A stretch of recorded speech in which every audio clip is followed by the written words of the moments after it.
Live long and prosper. Beautiful day in southwest Louisiana. Gorgeous.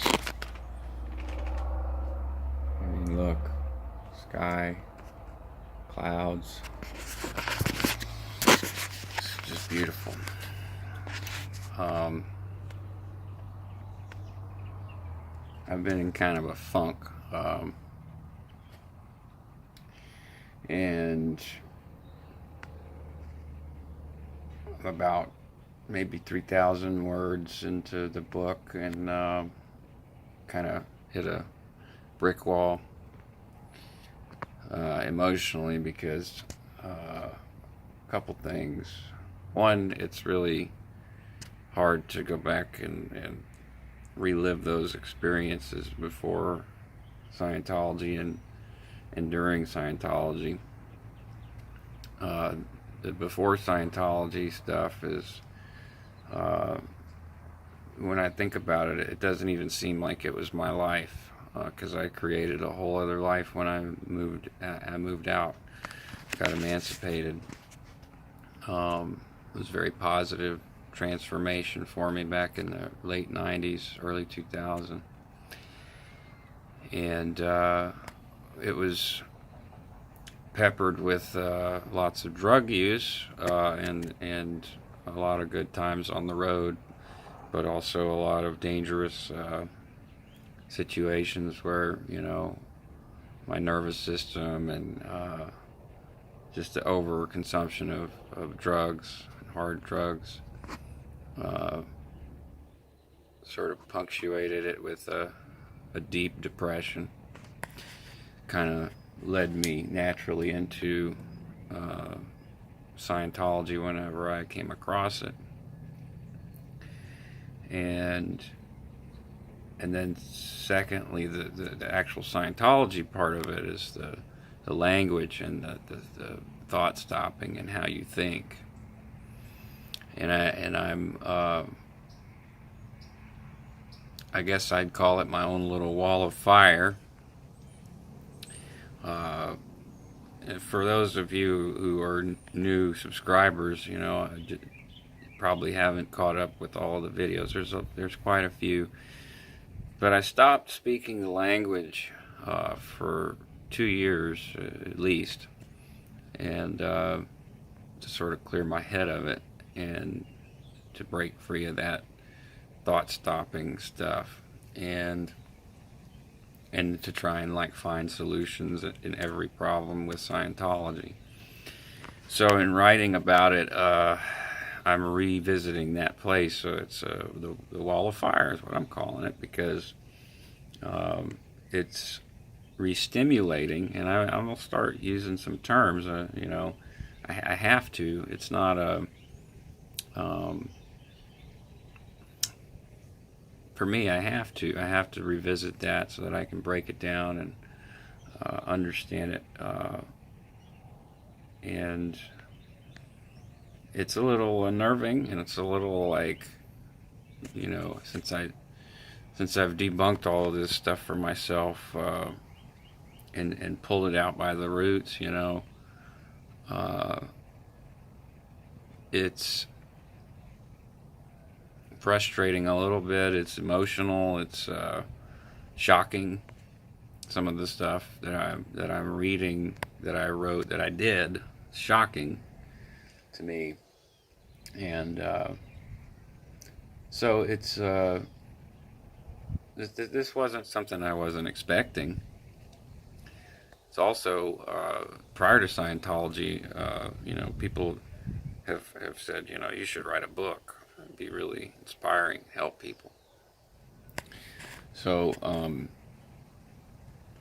I've tried that before, and that was its own little wall of fire. It's again, you looking back, it's like it doesn't seem like my life, because afterwards, after tragedy, you have to move on and sort of reclaim yourself. And so revisiting all this stuff is it's not crippling, but it sure is emotional. you know. You got the human emotion and reaction kicking. And describing all of these things,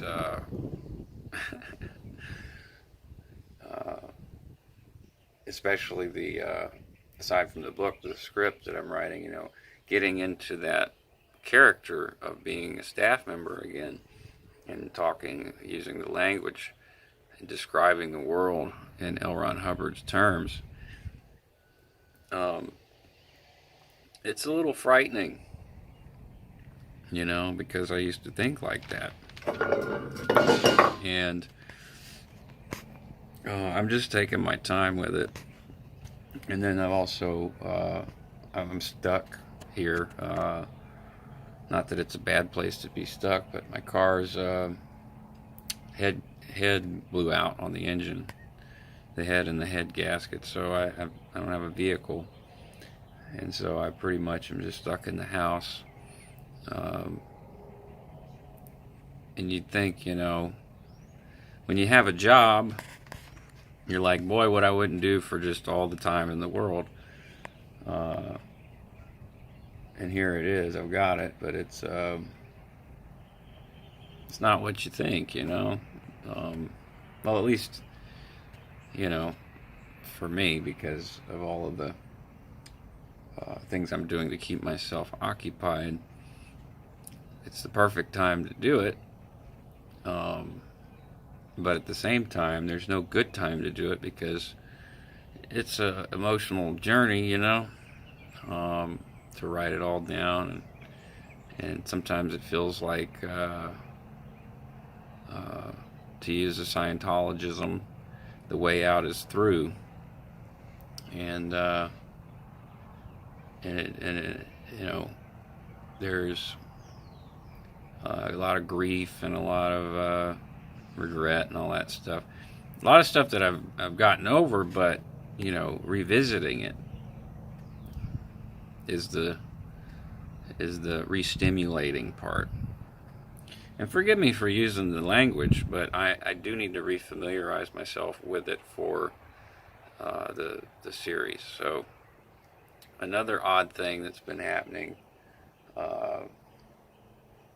is the traffic on this road. There's only 5 people that live here, and there's only one person that lives past me, and I'm very close with them. I grew up here, and I know all the vehicles that come down this road. There may be exceptions, but for the most part, I know who's coming and going. And there's been a lot of random traffic. I didn't pay too much mind to it until my mother said that she was being followed by a black SUV. And this morning I had coffee with her and my roommate, and then my roommate said the same thing. There was someone that was not on this road, but in this, when he turned left to go to turn off of this road, there was a black SUV that followed him and his sister all the way to Lake Charles. So I need to get the plate on that thing and give it to Miss Karen. She said that she'd help me figure out who it is. And I don't know if that's a legitimate I don't know what it is. It could be nothing, but maybe the threat assessment has been reevaluated with the book and the series, and possibly my involvement in going over to Clearwater and associating directly with SPs like Mike and Aaron and Nathan and stuff like that. It's all just harassment, It's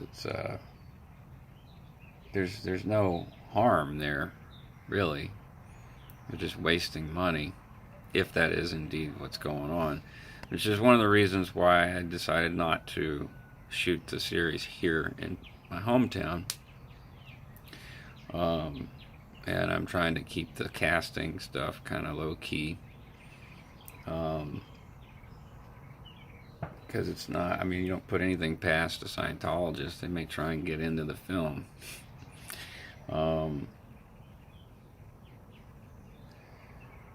So I get up in the morning, I watch the birds. I've been playing online with the guild a little bit to sort of, you know, break up my time and do something that's fun for me.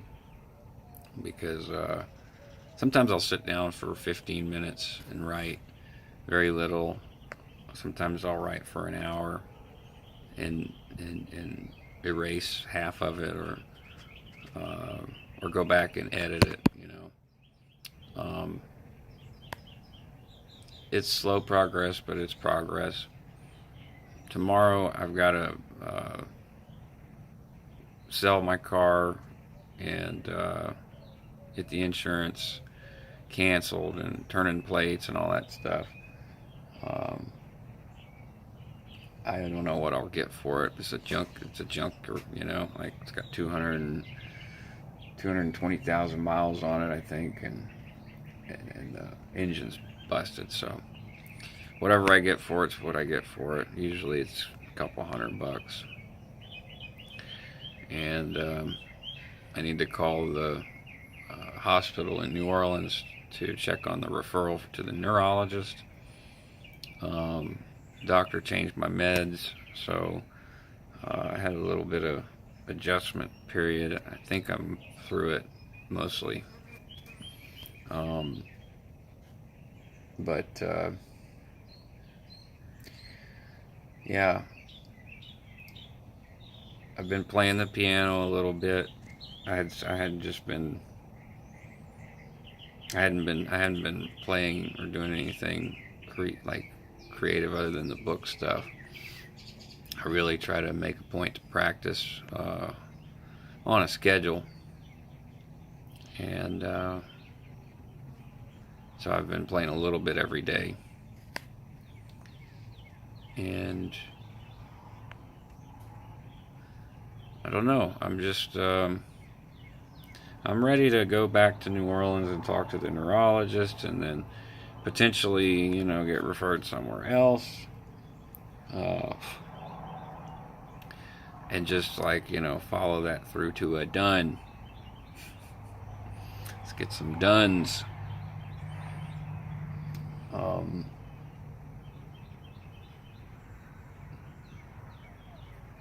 It's nice to be able to use the language and not feel it, if that makes any sense. Like, not have a real connection to it. I gotta give myself some credit that, you know, that no one recommended that to me, to stop using the language. That was just something that I realized on my own. The language is very powerful, because you think in that language, and, you know, it's a prison of belief and thought. So if you pull the language out, then then you have to start thinking a different way.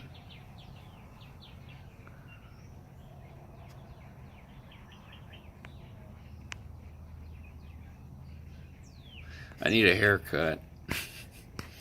I haven't had any calls for gigs or anything yet. I've been, you know, at home. And no one, you know, there's people that know that I'm back in town, but then there's people that don't. I'm not really feeling like going out socializing much.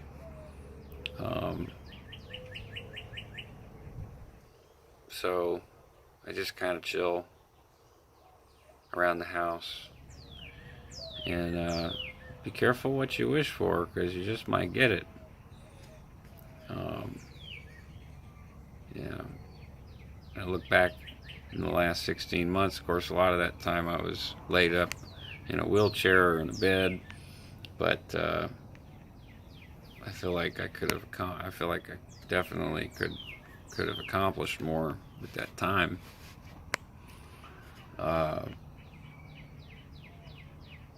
but I try not to focus too much on the past or the future. I try not to. The arrangement with the kids is, I'm really glad to be close by and not in New Orleans or Jackson or somewhere. I want to be close to the kids. That being said, the arrangements are just. I do sometimes have moments where I start thinking about the past and wishing or wondering why did it work out that way. Like, it's just not. It's not fair. You just have to accept it and be thankful for what you do have. So, and that includes, if you've got medical problems, whatever problems you've got, be thankful. You're alive, you're conscious, even if you're in pain, emotionally or spiritually, you got to be thankful. And that I am. There's so many birds. I've got the Audubon Society encyclopedia for birds, and let me tell you, this book is like a Rubik's Cube. You got to learn how to use it. But here in southwest Louisiana, especially where I am, about 20 miles from the Gulf and the wetlands, there's thousands of species of birds, insects, plants, and a lot of beautiful birds. One of the things that got me yesterday, and my hair is just horrible, was being at home. Like, I miss the kids being at home. Just the random noise and ruckus and playing and stuff. And I miss that. I miss being a dad at home. A lot. And my kids are just growing so fast, So if anything, that's one of the things that's difficult. I mean, there's a lot of things that I've overcome, as far as stress and worry and stuff like that. And that's just one thing that I just have to continually work on, is being thankful that I can see my kids, So, yeah. My mother is a saint.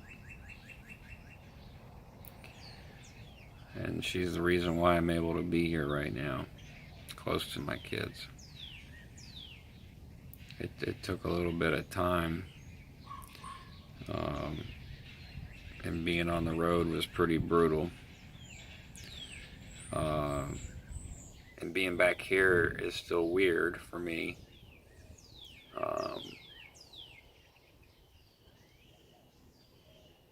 But it's very peaceful. The only time it's not is whenever I start thinking about things that happened here, and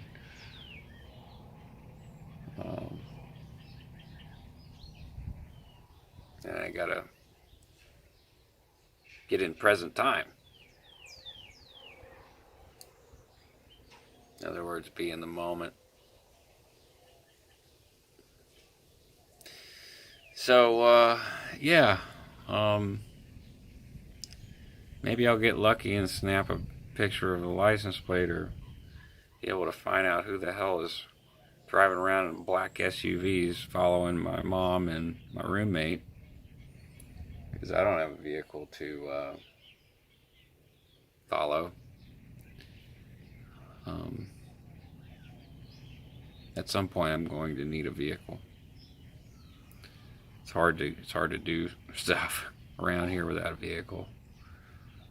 Can't walk anywhere here. So, oh, I guess, speaking of Karen, I posted a blog post on the supporters group, and Miss Karen invited me to this closed group called the Outer Banks, which is a whole bunch of ex-Scientologists, and some never ends.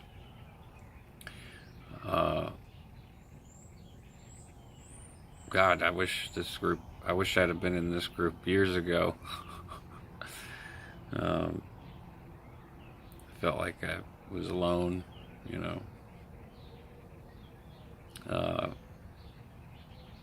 I just made my videos for myself, and Aaron contacted me about the interview, and I was more than happy to, knowing that he didn't monetize his videos and stuff. That he was willing, that he's there to help, because I had some bad experiences with Tony and surviving Scientology, which is, from what I understand, correct me if I'm wrong, Karen's husband's, or one of Karen's friends' podcasts. I reached out to people. There just wasn't much response. So I just continued doing my thing. And now I'm sort of included in this group, and it's nice. It really is very supportive, and there's it's a good community. So that's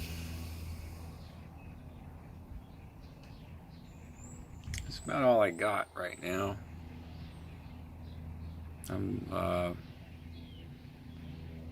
Like I said, the medicine change really, I had to adjust it because it was too much. Going back onto the previous medicine, I didn't want to be on them, but the thing was, the medicine that he had put me on in lieu of the pain medicine was, it rendered me completely docile and useless. I was sleeping all day. And when I didn't take it, I was in absolute writhing nerve pain. So I think I've corrected the dosage, because I hadn't been taking it for months. And, almost 2 months. And, the dosage needed to be reduced pretty significantly.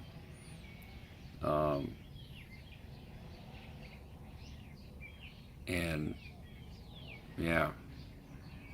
I didn't think about that whenever I started taking them again. So my stomach got messed up, appetite, a little bit of nausea,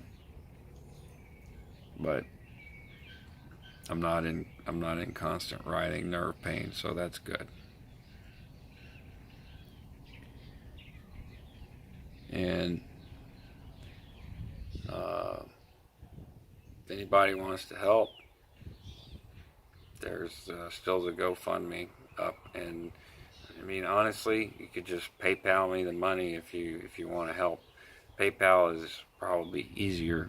I know it's easier. It's a lot more convenient for me because I get it instantly, and I can use it at like Walgreens or any place that has those RFID chips for the phones.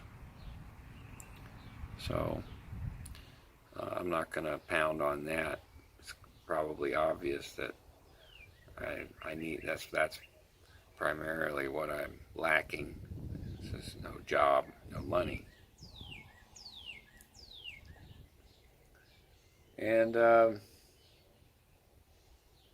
just hope you guys have a good Sunday and a great week this week. The weather's beautiful here. I don't know what it's like where you're at, but carpe diem and live long and prosper. I'll catch you guys on the next video. I love you guys, and thanks for all of your support.